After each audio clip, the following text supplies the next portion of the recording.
Okay, now that we know what numbers is, let's talk a little bit more about the interface and how we can become more familiar with the interface and the features that numbers has. We'll start off by looking at the top here. This top menu along the top with all these icons is called the toolbar. This toolbar is customizable, as we'll talk about in the next video. And this is where we hold the most used features that we use in numbers along here on the top so that we can easily access them.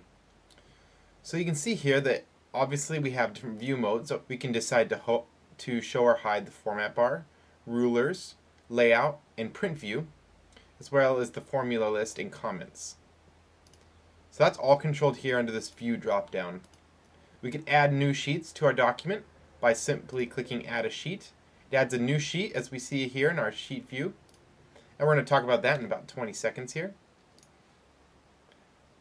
Then we can add tables, reorganize them, functions, formula lists, add some media, upload to iWork.com, and then we can look at the inspector, which we're going to use a lot in the upcoming tutorials, and you'll learn more about that in the future, the standard media browser, the colors palette, and then the font palette.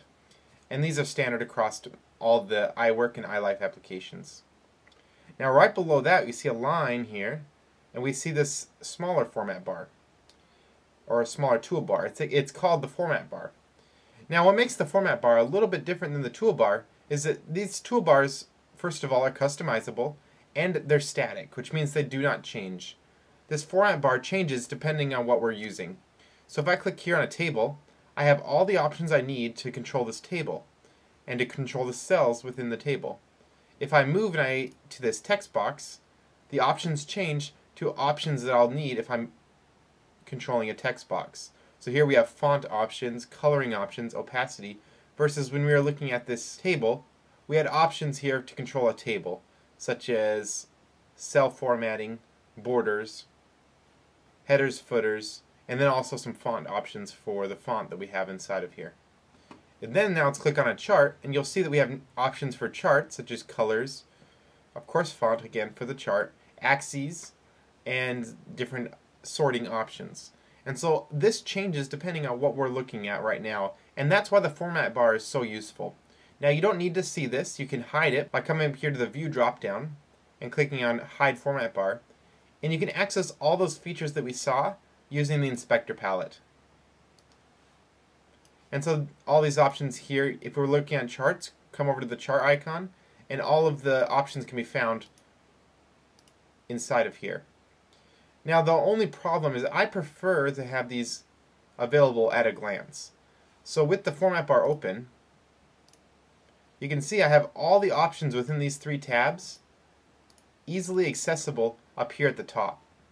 And then when I'm looking at a table, the options here for a table are instantly opened and they're all available for me. And I don't need to come over to the table icon and then sort through them here. So I actually prefer the format bar, but it's all up to you. Moving down over here, we can see the sheet view. This shows us all the sheets that we have inside of our document. Now a sheet is like a page. It's like another page in a Word document or in a Pages document, or like a slide in a Keynote presentation. This is one viewable piece, just like a piece of paper with everything on it. We're looking at it right now. Now you can see that underneath each sheet, we've named this sheet Personal Budget. We have multiple items on here. Multiple tables, as indicated by this icon here, and then a chart labeled Savings, and that's here. As we click on these, you can see how it highlights it on our sheet. If I go to the next sheet, you can see it opens up a whole new sheet with two other tables.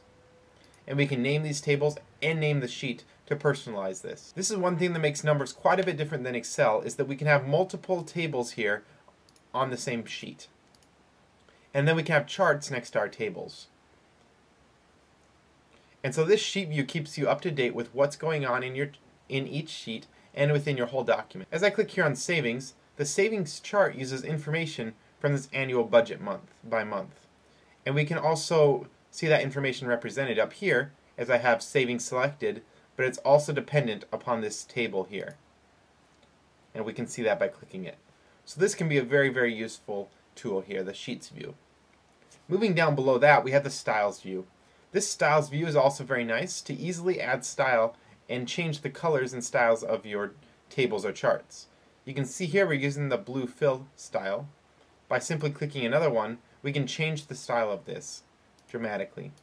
And we can customize these easily, and we'll talk more about customizing your styles later, but the customizable features are very similar to those in Pages and Keynote.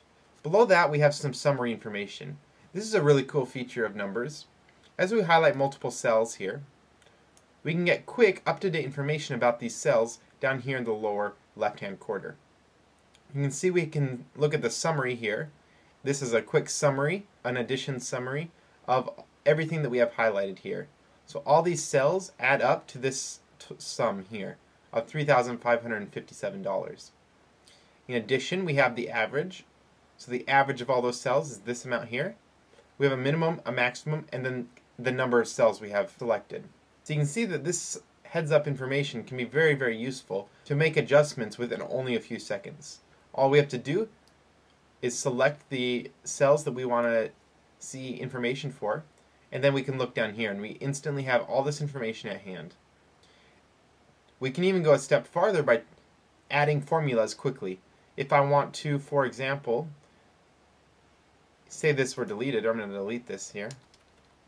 Okay, so now this is an empty, and if I want to simply add a sum for all of these cells here, all I have to do is highlight all of these cells, come down here to the sum, and drag it to the cell I want to add a sum for.